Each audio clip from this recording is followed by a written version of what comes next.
신문 읽어주는 남자입니다. 정경심 교수에 대한 구속 만료일이 오늘로 다가왔습니다. 검찰이 오늘 추가 기소를 안 하면, 즉 정경심 교수를 검찰이 재판에 안 넘기면 정 교수를 오늘 풀어줘야 하는 날입니다. 그런데 검찰은 오늘 정경심 교수에 대해서 추가 기소하고 재판으로 넘길 예정입니다. 한편 지금까지도 조국 전 장관에 대해서 검찰이 소환을 안 하고 있는 과연 그 까닭은 무엇일까요? 일각에서는 검찰이 무기력하게 바뀐 것 아니냐, 변한 것 아니냐 라는 얘기도 나오고 있는데, 잠시 후에 검찰의 속내 무엇을 준비하고 있는 건지, 진짜 이유는 무엇인지 잠시 후에 이야기 나눠보겠습니다. 오늘 조간신문들은 어떤 뉴스 보도하고 있는지 지금부터 저와 함께 하시죠. 먼저 동아일보입니다. 자, 문재인 대통령이 관저로 여당 대표와 야당 대표들을 초청을 했습니다. 그런데 그 자리에서 개헌 이야기를 꺼냈습니다. 개헌, 총선 공약으로 내걸어서 민의를 따르자라고 제안을 한 겁니다. 21대 국회에서 개헌을 다시 논의할 것을 문재인 대통령이 제안을 한 겁니다. 한편 이 자리에서 사진에서 보이시는 것처럼 서로 맞은편에 앉아있는 손학규 대표와 황교안 대표가 고성으로 말싸움이 오갔다라는 사실도 저희들이 취재를 할 수 있었습니다. 맞은편에 서로 마주보고 있는 두 대표가 고성으로 무엇 때문에 싸운 것인지 잠시 후에 이야기 전해드리겠습니다. 문재인 대통령도 깜짝 놀라서 워워 했다는데 과연 두 대표의 언성이 높아진 이유는 무엇이었을까요? 다음 신문입니다. 이번엔 조선일보입니다. 자, 그런가 하면 왜 아직까지 소환을 안 하냐는 겁니다. 바른미래당이 어제 검찰을 향한 의구심 섞인 논평까지 냈습니다. 다른 이유가 있는 거 아니냐, 검찰!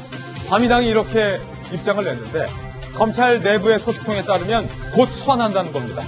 이미 100쪽 넘는 질문지를 검찰이 준비했다라는 얘기도 나오고 있습니다. 100쪽! 말이 좋아 100쪽이지 상당히 두껍습니다.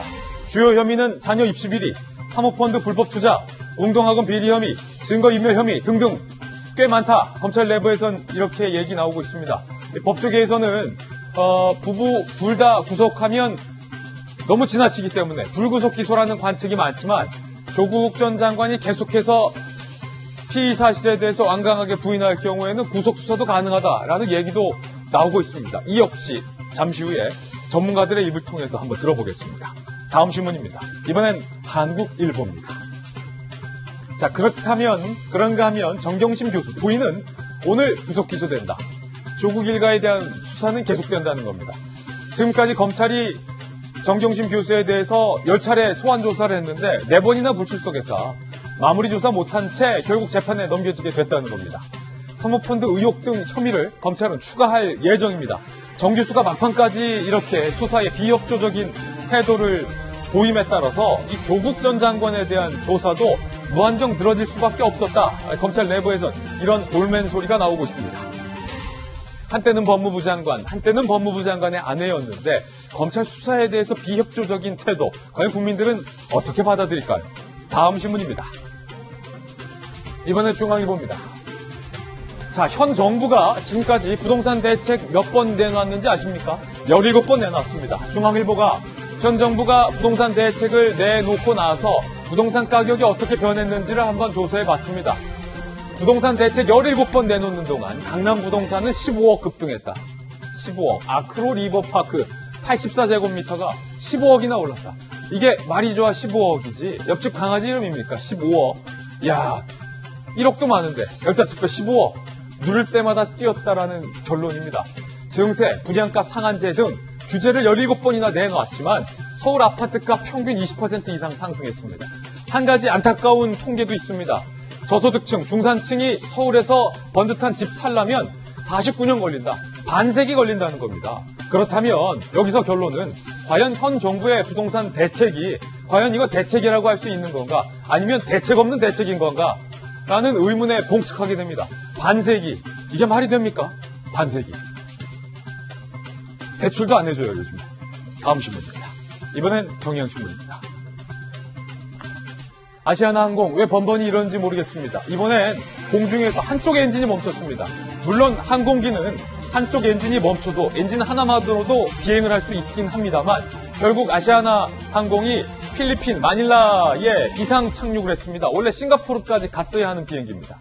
한쪽 엔진만 멈춰서 다행이다가 아니라 만약에 다른 쪽 엔진까지 멈춘다면 정말이지 상상도 하기 싫은 끔찍한 상상이 아닐 수 없습니다. 그런데 지난달 엔진에서 화재가 난 롤스로이스사에서 만든 그 롤스로이스 엔진인 것으로 이번에 드러났습니다. 또 연료 공급 장치 고장이라고 하니까 이 특정 기종에 뭔가 문제가 있는 것 아니냐라는 의구심 섞인 목소리가 강하게 제기되고 있습니다.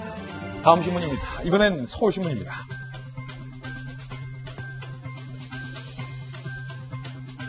초등학교 아이들을 가르쳐야 할 교대 남학생들이 또 단체 카톡방에서 막말을 했다라는 논란이 제기됐습니다. 얼굴이 잿더리다. 동료 여학생의 외모를 이렇게 품평하는가 하면 본인들이 가르쳐야 할 본인들의 미래 제자인 초등생들은 사회의 악이다. 라고 단톡방에서 교대 남학생들이 이야기를 주고받았다라는 대자보가 사진에서처럼 붙은 겁니다.